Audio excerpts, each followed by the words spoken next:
আজকে সৌদি আরব ম্যাডামের লগে আজকে ইচ্ছা মতো ঝগড়া করলাম। কেন জানেন? আমরা গরিব, টাকার অভাবে প্রবাসে আসছি, তাই বলে কি আমরা মানুষ না? এত বছর ধরে একটা ঘরে থাকি, আমরা যদি একটা বিড়ালও পালি, কোনো কারণে যদি হারিয়ে যায়, কোথাও চলে যায়, আমরা মায়া লাগে, চোখে দিয়ে পানি আসে। কিন্তু তারপরে এত বছর ধরে আমি আসি, বিশ্বাস করবেন না, মায়া বলতে কিচ্ছু নাই। ঠিক আছে? তো হ্যালো গাইস, আসসালামু আলাইকুম। দেশ ও দেশের বাইরে সকল কলিজার ভাই বোনরা সবাই কেমন আছেন? আমি সৌদি প্রবাসী হেলারা ইসলাম। সবসময়ের মতোই ভালো আছি, করার কিচ্ছু নাই।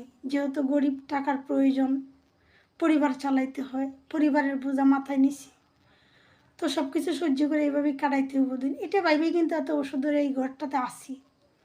কিন্তু তবুও তো মানুষের ধৈর্য শক্তির একটা সীমা থাকে।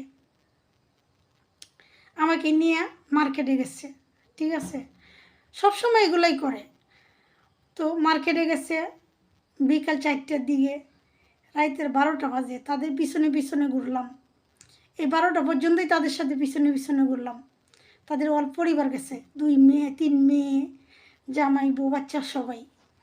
কী কিনে ওরা ওরা কি মার্কেট করে? সর্বোচ্চ মার্কেট করে 200-300 রিয়ালের। আর ঘুরে মনে হয় যে 500-1000 রিয়ালের পরিশ্রম। ওদের তো পরিশ্রম নেই, ওদের অভ্যেসে এটা হাঁটাহাঁটি। কিন্তু আমার তো কষ্ট হয়, তাই না? আমিও তো একটা মানুষ, কিন্তু ওরা এটা মানুষ মনেই করে না। তো রাতের 12টা পর্যন্ত সারা বিকালই ঘুরলাম। ওরা এখানে বসছে, ওইখানে খারাইতেছে, ফুলাফানে পার্কে, মানে জানেন তো সৌদি আরবের পার্কে কিন্তু আপনার এই বিভিন্ন সরহি আছে, বিভিন্ন রকমের চেয়ার টেয়ার, এগুলোতে ঘুরে কারেন্টে যেগুলো করে। তো ঘোরাঘুরি শেষ করতে, ঘোরাঘুরি করতেছে কথা, আমার তো কখনো 1 টাকা খরচ করে কোনো জায়গায় উঠাইবো না। তো এমন পানি পিপাসা লাগছে, গলা শুকায় গেছে, বিশ্বাস করবেন না, গলা শুকায় গেছে। এরপরে আল্লাহর বন্দার কোনো ইয়া নেই, এই যে পানি পর্যন্ত খাইবি, ঠিক আছে, পানি দিলি না, পিছিয়ে পিছিয়ে ঘুরতাছি। ওরা প্রতি সারা ফ্যামিলির লোকজনে খাইছে, আমাকে সামনে রাইখিয়া সারা ফ্যামিলির লোকজনে গেছে। আরে আমরা তো খাইতে বলে অনেক সময় ক্ষুধার্ত একটা কুত্তা থাকলেও খেয়াল করি যে এটা খাইছে কি না, কেউ একটু রুটি ছিটাই দিই। তাদের এই মায়েরটুকু নাই। আমি যে পিছনে পিছনে ঘুরতেছি, আমি মানুষই না। পিছনে পিছনে ঘুরতে ঘুরতে লাস্টে অনেকটা ক্লান্ত হয়ে গেছি, আর পানি পিপাসাও লাগছে, পেটে খিদাও লাগছে। 4টার থেকে বাইরেছি, যেহেতু দুপুরে খাইছি কয়টা, তো খিদা লাগে না? আরে তোরা খাইতেছস, আমার কি মনে হয় আমি কি মানুষ না? অথচ একই টেবিলে, পাশের টেবিলে বসে হয়েছি, তারা পোলা মাইয়া সবাই খাইছে, আমি শুধু চাই দেখতেছি। আমি কি একবারও মনে হয় নাই যে আমি একজন মানুষ? ঠিক আছে। তো আমার ম্যাডামের বাস্তি একটা জামাইয়ের বোনের না, জামাইয়ের ভাইয়ের মেয়ে, হ্যাঁ, আমার ম্যাডামের জামাইয়ের ভাইয়ের একটা মেয়ে, ওইগুলো সবসময় দেখে। ওর সাথে যতবারই দেখা হয়, মাসাল্লাহ, সে আমাকে 20 রিয়াল 30 রিয়াল দেখান, ও দেখে।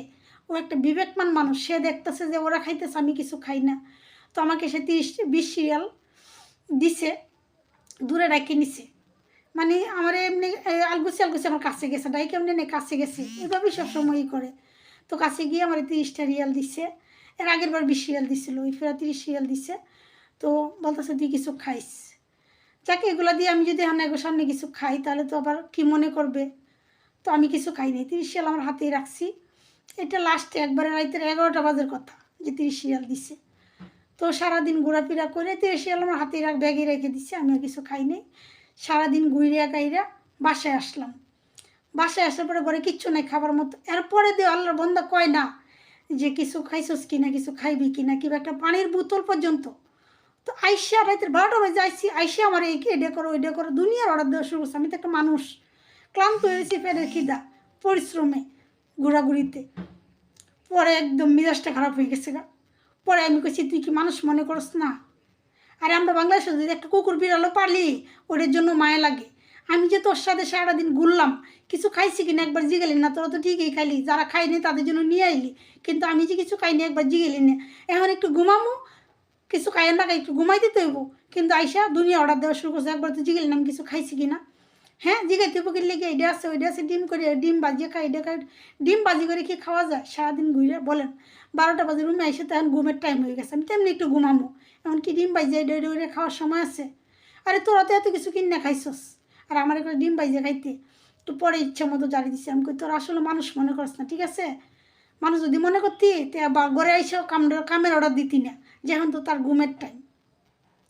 পরে মুখটা কালা করে দিয়ে দুনিয়া জারি ফারি দিয়ে সে গেছে গা, ঠিক আছে? তো আমি জানি প্রত্যেকটা প্রবাসী মেয়েদের সাথে এগুলোই করে। আমার অনেক মেয়েদের সাথে মার্কেটে গেলে দেখা হয়, ঠিক আছে?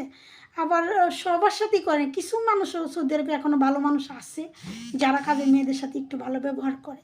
তা আল্লাহ পাক তাদেরকে হেদায়েত করুক। যেহেতু গরিব হইছি, টাকার প্রয়োজন, যার জন্য প্রবাসে আসছি, আরও জন্য স্বপ্ন পূরণ করে দেশে যাইতে পারি। সবাই দোয়া করবেন, ভালো থাকবেন। ভিডিওটা দেখার জন্য ধৈর্য ধরে সবাইকে অসংখ্য ধন্যবাদ। ভালো লাগলে একটু শেয়ার করে দিবেন।